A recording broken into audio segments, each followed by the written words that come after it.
Hello everyone. तो आज के इस वीडियो सेशन में हम क्लास 7 के 6 चैप्टर जो कि है गिरधर कविराय की कुंडलियां, उसका प्रश्नोत्तरी भाग करेंगे। एक्सप्लेनेशन पार्ट, जो इसका फुल एक्सप्लेनेशन पार्ट है, वो मैंने प्रीवियस वीडियो में अपलोड किया हुआ है, आप इसे जाकर चेकआउट कर सकते हो। तो इसका जो प्रश्नोत्तरी भाग है, इसको हम इस पार्ट में करते हैं इस वीडियो सेशन में। तो चलिए देखते हैं क्या है पहला क्वेश्चन इस पूरे चैप्टर्स का। तो जो सबसे पहला पार्ट है, ये क्या है? मेरी समझ से। पाठ के आधार पर नीचे दिए गए प्रश्नों का सही उत्तर कौन सा है, उसके सामने तारा बनाइए। कुछ प्रश्नों के एक से अधिक उत्तर भी हो सकते हैं। तो पहला क्वेश्चन है, बिना विचारे काम करने के क्या परिणाम होते हैं? बिना विचारे मतलब बिना सोच विचार के। दूसरों से प्रशंसा मिलती है, मन में शांति बनी रहती है, अपना काम बिगड़ जाता है, या खान पान सम्मान मिलता है। तो आप ही सोचो कि क्या दूसरों से प्रशंसा मिलती है, या मन में शांति बनी रहती है, या खान पान सम्मान मिलता है? कौन सा सटीक आंसर होगा? तो आपका ये पार्ट जो है ना, अपना काम बिगड़ जाता है, ये पार्ट सबसे करेक्ट आंसर होगा। ओके। चित्त में चैन न पावे, चित्त में चैन न पा सकने का मुख्य कारण क्या होता है? तो चित्त मतलब क्या होता है? मन। प्रयास करने पर भी ना जा सकने वाला दुख, बिना सोचे समझे किए गए कार्य की असफलता, या खान पान सम्मान और राग रंग का अभाव, या फिर दुनिया द्वारा की जाने वाली निंदा और उपहास। अब इन चारों में से कौन सा आंसर सबसे सटीक होगा? तो बिना सोचे समझे किए गए कार्य जो है ना, वो कभी असफलता होते हैं। ये वाला जो पार्ट है ना, बिना सोचे समझे किए गए कार्य की असफलता, ये पार्ट बिल्कुल सटीक होगा इसका सेकंड क्वेश्चन का आंसर के लिए। तो थर्ड क्वेश्चन पे आते हैं। थर्ड क्वेश्चन में क्या है? बीती ताही बिसारी दे, आगे की सुधि लेई, पंक्ति द्वारा कौन सी सलाह दी गई है? बीती ताही बिसारी दे, आगे की सुधि लेई। अब इस पंक्ति का अर्थ जो है ना, मैंने एक्सप्लेनेशन, जो फुल वीडियो एक्सप्लेनेशन का पार्ट है, उसमें अच्छे बहुत ही अच्छे से समझाया हुआ है।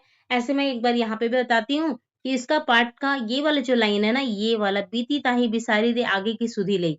बीती ताही, जो बातें बीत गई उसको छोड़ दो, और आगे की सुधि लेई मतलब आगे के बारे में सोच विचार करो। पंक्ति द्वारा कौन सी सलाह दी गई है?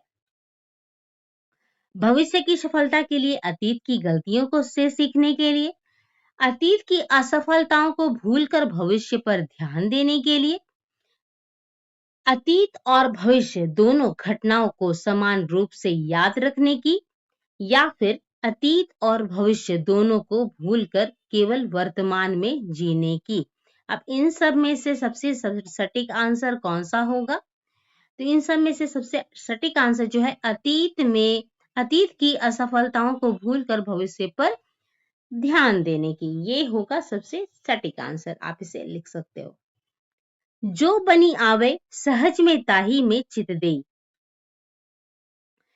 इस पंक्ति का क्या अर्थ है? यहाँ पर आपको ये बताना है। हमें कठिनाइयों और चुनौतियों से बचना चाहिए, हमें आराम की तलाश करने में मन लगाना चाहिए, हमें असंभव और कठिन कार्यों पर ध्यान देना चाहिए, या हमें सहज जीवन पर ध्यान देना चाहिए। तो कौन सा आंसर सबसे सटीक होगा?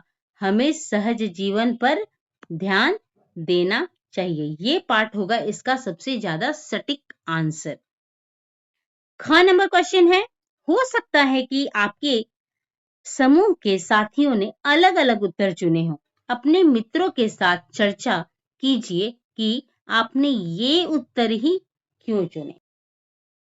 तो इस क्वेश्चन का आंसर आप कुछ इस तरह से लिख सकते हो उत्तर में। कारण एक, जो पहला क्वेश्चन आपने लिखा ना, उसका कारण क्या हो सकता है? बिना सोच विचार किए गए काम में गलती की संभावना अधिक होती है, जिससे काम बिगड़ सकता है। कारण दो, जब हम बिना विचार किए कोई कार्य करते हैं और वह असफल हो जाता है, तो मन अशांत हो जाता है और आत्मग्लानि होती है। कारण तीसरा आप ये लिख सकते हो तीसरे क्वेश्चन के लिए, यह पंक्ति यही संदेश देती है कि बीती बातों को भूलकर आगे की सोचो ताकि सुधार हो सके और जीवन में आगे बढ़ा जा सके। और चौथे क्वेश्चन के लिए ये हो सकता है कि इस पंक्ति में सहजता से मिलने वाले काम को ही अपनाने की सलाह दी गई है, जिससे जीवन में संतुलन और सुख बना रहता है। तो आप इन सभी का ये आंसर्स ऐसे लिख सकते हो। इसके बाद आता है पंक्तियों पर चर्चा का पाठ। पाठ में से चुनकर कुछ पंक्तियां नीचे दी गई है, इन्हें ध्यान से पढ़िए और इन पर विचार कीजिए। आपको इनका क्या अर्थ समझ में आया, अपने विचार अपने समूह में साझा कीजिए और लिखिए।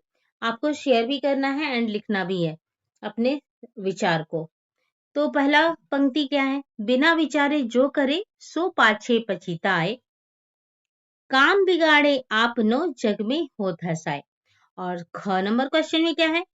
ख नंबर की पंक्ति है बीती ताही बिसारी दे आगे की सुधि लेई, जो बनी आवे सहज में ताही में चित दे। तो इसके अर्थ हम कैसे लिख सकते हैं, आइए देखते हैं। बिना विचारे जो करे सो पाछे पछिताए, काम बिगाड़े आपनो जग में होत हसाए। जो व्यक्ति बिना सोचे समझे काम करता है वह अक्सर अपना काम बिगाड़ बैठता है और फिर पछताता है, और उसका काम बिगड़ जाने पर लोग उसका मजाक उड़ाते हैं। तो इस पंक्तियों का ये अर्थ हुआ। और ख नंबर जो क्वेश्चन है इसका क्या अर्थ होगा, आइए देखते हैं। बीती ताही बिसारी दे आगे की सुधि लेई। बीती ताही मतलब जो बीत गया है उसको बिसार देना मतलब भूल जाना। आगे की सुधि लेई, जो बनी आवे सहज में ताही में चित दे। जो बीत चुका है उसे हमें क्या करना चाहिए, भूल जाना चाहिए और आने वाले समय की चिंता करनी चाहिए। जो काम सरलता से हो सके उस पर ध्यान देना चाहिए। तो आप इन दो पंक्तियों का अर्थ कुछ इस तरह से लिख सकते हो, आसान तरीके से। अब इसके बाद में पंक्तियों पे चर्चा का पाठ करने के बाद का जो पार्ट आता है वो होता है मिलकर करें मिलान। तो देखो, मिलकर करें मिलान में दो स्तंभ दिए हुए हैं, स्तंभ 1 एंड स्तंभ 2। तो क्या दिया हुआ है, नीचे स्तंभ 1 में कुछ पंक्तियां दी गई है, उनसे संबंधित अर्थ वाले स्तंभ 2 की पंक्तियों से उनका मिलान कीजिए। तो स्तंभ 1 में जो पंक्तियां दी हुई है ना, वो स्तंभ 2 के पंक्तियों से उसका मिलान करना है। अब स्तंभ 1 में आप देख रहे हो कि क्या है, ये कविता से संग्रहित किया हुआ है, और एक तरफ पोयम है और एक तरफ उसका भावार्थ है। जग में होत हसाए, चित में चैन न पावे, खान पान सम्मान राग, मन ही न भावे। इस लाइन का क्या अर्थ हो सकता है? बिना विचार किए गए कार्य के कारण मन अशांत रहता है। अच्छा खान पान, सम्मान या जीवन की खुशियां भी उस व्यक्ति को सुख नहीं दे पाती है। तो इसका आप मिलान इस नंबर से कर सकते हो, 2 से। 1 का मिलान 2 से हो जाएगा। कह गिरिधर कविराय, कुछ दुख कुछ कछु टरत न टारे। अब सेकंड टॉपिक में क्या है, कह गिरधर कविराय, दुख कछु टरत न टारे। दुख जो है कुछ करने से भी नहीं टलता है। टकत है जिय माही, कियो जो बिना विचारे। जो कार्य बिना विचार किए जाता है वह लंबे समय तक मन में खटकता रहता है और उसकी पीड़ा से छुटकारा पाना मुश्किल हो जाता है। तो आप इसका मिलान इससे कर सकते हो। इसका ये सटीक आंसर होगा। ताही में चित देई, बात जोई बनी आवे। चित देई मतलब कि मन देना। दुर्जन हंसे न कोई, चित में खता न पावे। अब इसका सही अर्थ भावार्थ कौन सा पाठ होगा? ऐसा कार्य कीजिए कि किसी बुरे व्यक्ति को हंसने का मौका ना मिले और मन में किसी प्रकार का दोष या अपराध बोध न हो। तो ये जो थर्ड नंबर है ना, इसका मिलान आप 4 से कर लेना। ये बिल्कुल सही आंसर है इसके लिए। कह गिरिधर कविराय, यह करो मन प्रतीति, आगे को सुख होई, समझो बीती सो बीती। अपने मन को इस बात पर विश्वास करना सिखाओ कि भविष्य की खुशी को समझते हुए अतीत के दुखों को भुलाकर आगे बढ़ना चाहिए। तो ये 4th नंबर क्वेश्चन का ये 3rd नंबर वाला पार्ट हो जाएगा और इस तरह से हमने ये सारे पार्ट पढ़ करके अच्छे से इनका मिलान कर लिया और ये आई होप आपके लिए भी बहुत ही हेल्पफुल है। तो आगे का पार्ट पे चलते हैं। आगे क्या है इसके बाद? देखिए, आगे का पार्ट है सोच विचार के लिए। इसमें कितने क्वेश्चन है आपके? 3 क्वेश्चन है। तो सोच विचार के लिए में क्या-क्या क्वेश्चन है आइए देखते हैं। पाठ को एक बार पुनः पढ़िए, पता लगाइए और लिखिए। आपको पूरे पाठ को एक बार पूरा पढ़ने बोल रहा है। उसके बाद पढ़ने के बाद में पता लगाना है और इन आंसर्स को लिखना है। तो पहला क्वेश्चन क्या है? बिना विचारे जो करे सो पाछे पछताए। कविता में बिना विचार किए कार्य करने के क्या नुकसान बताए गए हैं? इसका आंसर आपको लिखना है। ख नंबर में है बिना विचार विचारे जो करे सो पाछे पछताए। कुंडलियां में जो बातें सैकड़ों साल पहले की गई थी, क्या वे आपके लिए भी उपयोगी हैं? कैसे? उदाहरण देकर समझाइए। आपको यहाँ पे इस क्वेश्चन के लिए एग्जाम्पल देके समझाना है। ग नंबर क्वेश्चन में क्या है? खान पान सन्मान राग रंग मन ही न भावे। इस पंक्ति में रेखांकित जो अंडरलाइंड है ना, रेखांकित शब्दों के अर्थ शब्दकोश से देखकर लिखिए। इसका अर्थ लिखना है।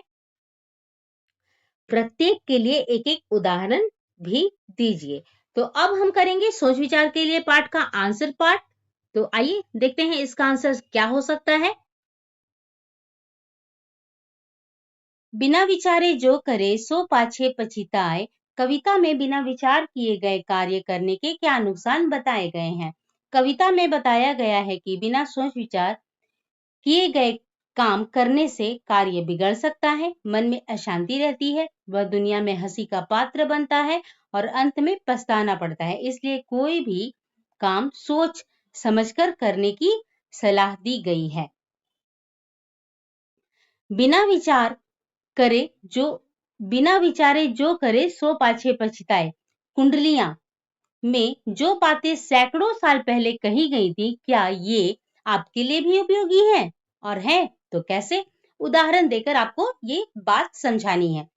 उत्तर में आप ये लिख सकते हो, हाँ, आज भी यह बात उतनी ही उपयोगी है। उदाहरण, यदि कोई छात्र बिना सोचे एक कठिन विषय चुन ले और बाद में समझे कि वह उसे समझ नहीं पा रहा, तो उसे पछताना पड़ता है। इसलिए सोच समझकर निर्णय लेना चाहिए।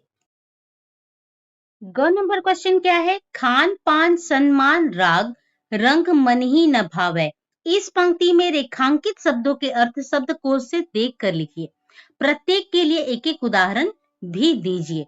आपको जो अंडरलाइंड है ना, अंडरलाइन ये वाला और ये वाला और ये वाला, इन तीनों का पहले आपको क्या करना है? अर्थ बताना है और उसके लिए एक एक उदाहरण भी देना है।